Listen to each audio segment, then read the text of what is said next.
नाज़रीन, ग्लोबल समूद फटेला के काफिले पे इसराइली फोर्सेस ने हमला कर लिया है और 500 के करीब लोगों को गिरफ्तार कर लिया है। अब ये 500 के करीब लोग वो लोग हैं जो इस काफिले में सवार थे और वो लोग हैं जो इंसानी बुनियादी हुकूक के लिए और इंसानी हमदर्दी की बिना पे गज़ा के लिए इमदादी सामान लेके जा रहे थे।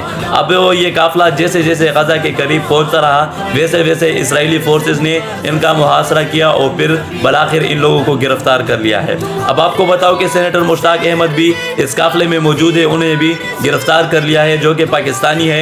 और उनके आखिरी पैगाम के मुताबिक उन्होंने कहा था कि आप सब गज़ा तो नहीं आ सकते, लेकिन आप सब ने इस्लामाबाद जाना है, आप सब ने अपने ही मुल्क में एहतजाज करना है, आप सब ने निकलना है और खामोश नहीं बैठना।